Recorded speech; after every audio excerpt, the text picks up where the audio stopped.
been a little while since I gave an update, so I figured I would do it.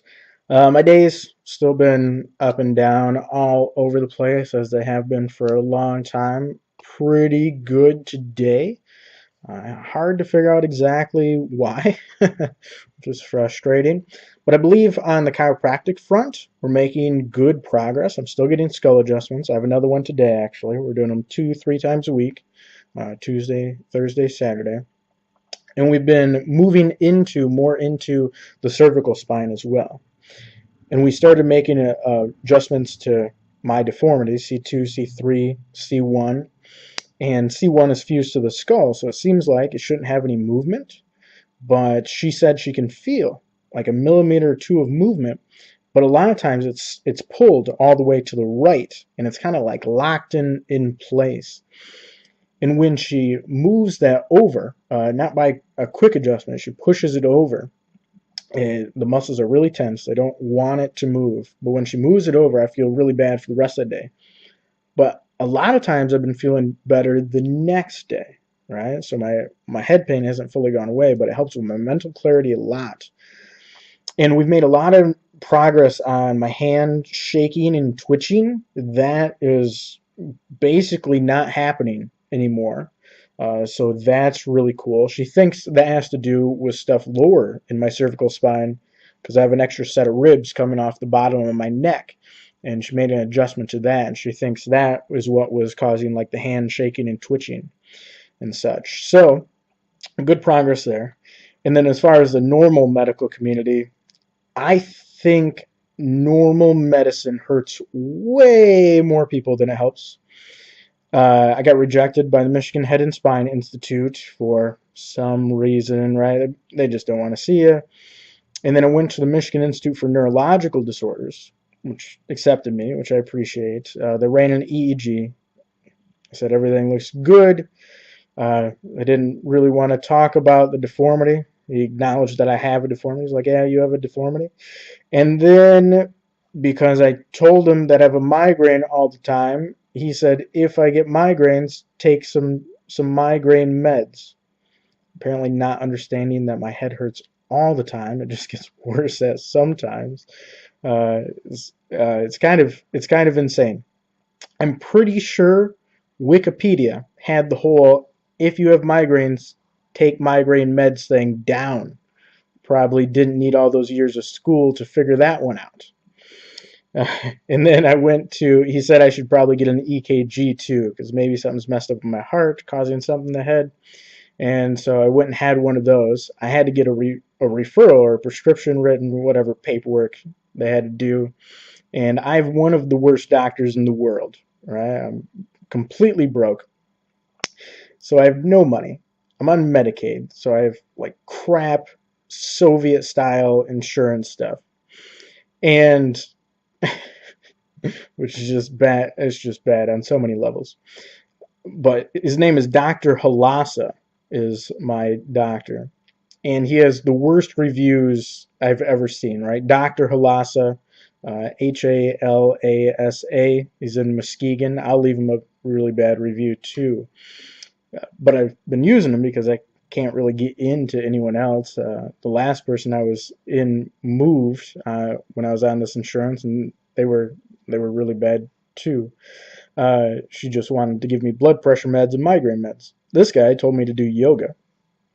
And then, so today I went back in. I'm like, this other doctor, the neurologist, he said maybe I should get an EKG. And Halasa told me that I should probably see a psychiatrist because I'm probably crazy.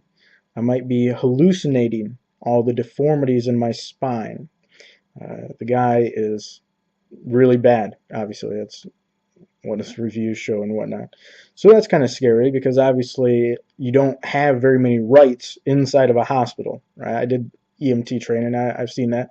Well, if a hospital were to like declare you insane, they can grab you and basically do whatever they want with you. Once they make you unconscious, you literally don't have rights. They can do whatever they deem appropriate to the circumstances, which can be almost anything they want. So we're going down a really sketchy road there. That's interesting, being called crazy by a doctor that is horrible and doesn't believe you when you tell him you have spinal deformities, and then you have a bunch of images that show your spinal deformities. And then I'm supposed to be getting some information from the doctor, Jeffrey Greenfield at Cornell University. But I contacted him like a month ago. He contacted me back the next day because I had ran it on Facebook and someone he knows contacted him, and I got in touch with him. He was going to look at my images and do something there. But I track my emails to see if they're open, especially with doctors. And it's been a month, 2 weeks in. I sent him a follow-up email just saying, hey, just wondering if you got a chance to look at the emails, give me any information. I'd appreciate it. And then I sent him an email probably like a week ago just saying, hey, I was just wondering when you thought those might be ready.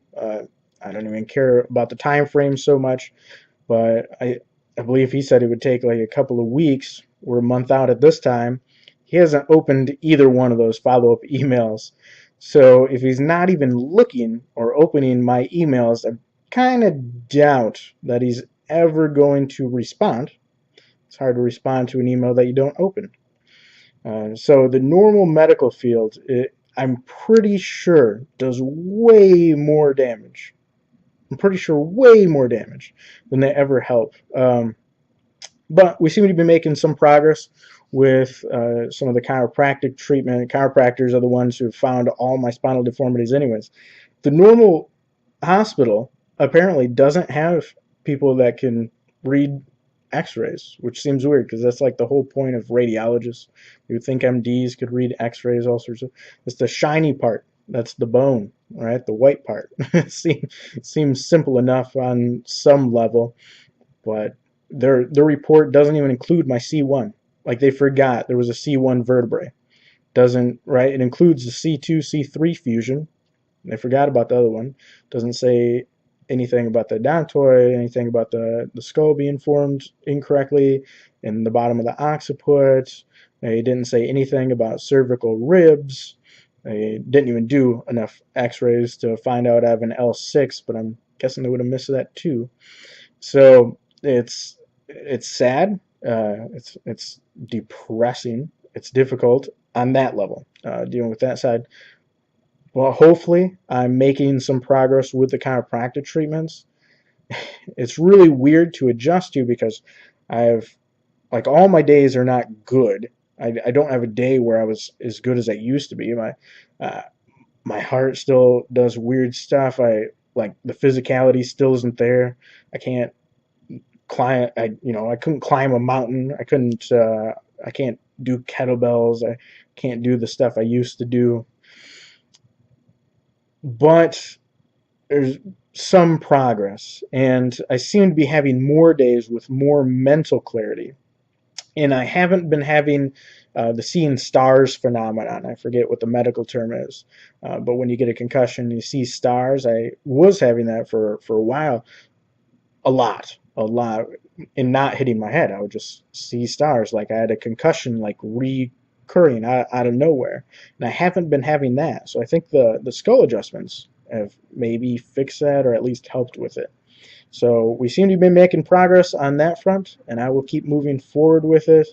I'll probably keep playing with the normal medical field a little bit. It would be nice if I could find one good person, one competent, good doctor, one person that cared. I don't think I've ever met an MD that cares about humans, which I think is reasonable, right? Like if you're a doctor, humans are kind of like machines. It'd be like having a person that works on computers deeply care about the computers. They don't really care.